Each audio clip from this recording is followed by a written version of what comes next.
ಒಡಿಶಾದ ಪುರಿ ಜಗನ್ನಾಥ ರಥೋತ್ಸವದ ವೇಳೆ ಕಾಲ್ತುಳಿತ ಉಂಟಾಗಿದ್ದು ಸಾಕಷ್ಟು ಜನರು ಅಸ್ವಸ್ಥಗೊಂಡಿದ್ದಾರೆ. ಭಾರೀ ಪ್ರಮಾಣದಲ್ಲಿ ಭಕ್ತರು ಸೇರಿದ್ರಿಂದ ಉಸಿರುಗಟ್ಟಿ ಅಸ್ವಸ್ಥಗೊಂಡಿದ್ದಾರೆ. ಆಂಬ್ಯುಲೆನ್ಸ್ಗಳ ಮೂಲಕ ಭಕ್ತರನ್ನ ಸ್ಥಳೀಯ ಆಸ್ಪತ್ರೆಗೆ ಈಗಾಗಲೇ ರವಾನಿಸಲಾಗಿದ್ದು, ಒಡಿಶಾದ ಪುರಿ ಜಗನ್ನಾಥ ರಥೋತ್ಸವದ ವೇಳೆ ಕಾಲ್ತುಳಿತ ಉಂಟಾಗಿದ್ದು ಸುಮಾರು 600ಕ್ಕೂ ಹೆಚ್ಚು ಜನರು ಅಸ್ವಸ್ಥಗೊಂಡಿದ್ದಾರೆ ಅನ್ನುವಂತಹ ಅಪ್ಡೇಟ್ ಸಿಗ್ತಾ ಇದ್ದು, ಭಾರಿ ದೊಡ್ಡ ಪ್ರಮಾಣದಲ್ಲಿ ಭಕ್ತರು ಸೇರಿದ್ರಿಂದ ಕಾಲ್ತುಳಿತ ಉಂಟಾಗಿದೆ ಅನ್ನುವಂತಹ ಮಾಹಿತಿ ಸಿಗ್ತಾ ಇದೆ. ಈಗಾಗಲೇ ಸ್ಥಳೀಯ ಆಸ್ಪತ್ರೆಯಲ್ಲಿ ಅಸ್ವಸ್ಥರಿಗೆ ಚಿಕಿತ್ಸೆಯನ್ನು ಕೂಡ ಕೊಡಿಸಲಾಗ್ತಾ ಇದ್ದು, ಒಟ್ಟಾರೆಯಾಗಿ ಇವತ್ತು ಚಾಲನೆಯನ್ನ ನೀಡಲಾಗಿತ್ತು ಪುರಿ ಜಗನ್ನಾಥ ರಥೋತ್ಸವಕ್ಕೆ.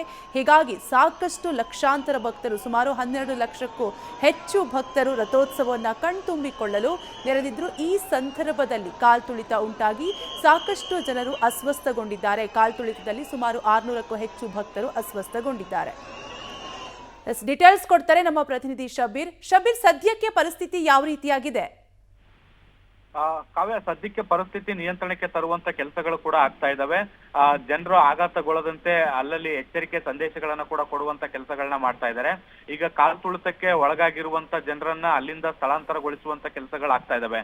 ನೋಡಿ, ಬಹಳಷ್ಟು ದೊಡ್ಡ ಪ್ರಮಾಣದ ಜನದಟ್ಟಣೆ ಆಗಿದ್ದಂತ ಹಿನ್ನೆಲೆಯಲ್ಲಿ ಕೆಲವರು ಉಸಿರಾಡ್ಲಿಕ್ಕೆ ಸಾಧ್ಯ ಆಗದೆ ಮೂರ್ಛೆ ತಪ್ಪಿ ಹೋಗ್ತಾರೆ. ಮೂರ್ಛೆ ತಪ್ಪಿ ಕೆಳಗಡೆ ಬಿದ್ದಂತ ಸಂದರ್ಭದಲ್ಲಿ ಬಹಳಷ್ಟು ಜನ ಆಘಾತಕ್ಕೊಳಗಾಗಿ ಇದರಿಂದ ಕಾಲ್ತುಳಿತ ಸಂಭವಿಸಿರ್ಬೋದು ಅನ್ನುವಂತ ಮಾಹಿತಿಗಳು ಕೂಡ ಈಗ ಸದ್ಯಕ್ಕೆ ಸಿಗ್ತಾ ಇದಾವೆ. ಈ ಘಟನೆ ಸಂಭವಿಸ್ತಾ ಇದ್ದಂತೆ ಆಂಬ್ಯುಲೆನ್ಸ್ ಗಳನ್ನ ಕೂಡ ಸ್ಥಳಕ್ಕೆ ಕರೆ ತರುವಂತ ಕೆಲಸಗಳಾಗಿತ್ತು. ಈಗಾಗಲೇ ಮುನ್ನೆಚ್ಚರಿಕೆ ಕ್ರಮವಾಗಿ ಸಾಕಷ್ಟು ಆಂಬ್ಯುಲೆನ್ಸ್ ಗಳನ್ನ ಬ್ಯಾಕಪ್ ಅಲ್ಲಿ ಇಡ್ಲಾಗಿತ್ತು. ಅದೇ ಆಂಬ್ಯುಲೆನ್ಸ್ ಗಳ ಮೂಲಕ ಅವರನ್ನ ಸ್ಥಳೀಯ ಆಸ್ಪತ್ರೆಗಳಿಗೆ ದಾಖಲಿಸುವಂತ ಕೆಲಸಗಳು ಕೂಡ ಆಗ್ತಾ ಇದಾವೆ. ಇನ್ನಷ್ಟು ಗಾಯಾಳುಗಳನ್ನ ಕೂಡ ಆಸ್ಪತ್ರೆಗೆ ರವಾನೆ ಮಾಡುವಂತ ಕೆಲಸಗಳು ಕೂಡ ಈಗ ಸದ್ಯಕ್ಕೆ ಆಗ್ತಾ ಇದಾವೆ. ಈಗ ಪರಿಸ್ಥಿತಿ ಗಂಭೀರವಾಗಿರುವಂತದ್ದು, 40ಕ್ಕಿಂತ ಹೆಚ್ಚು ಜನರ ಪರಿಸ್ಥಿತಿ ಗಂಭೀರ ಆಗಿದೆ ಅನ್ನುವಂತ ಮಾಹಿತಿಗಳು ಕೂಡ ಸಿಗ್ತಾ ಇದಾವೆ. ಇನ್ನಷ್ಟು ಜನರು ಪರಿಸ್ಥಿತಿ ಕೂಡ ಗಂಭೀರ ಆಗ್ಬೋದು ಅನ್ನುವಂತ ಮಾಹಿತಿಗಳು ಕೂಡ ಇದಾವೆ.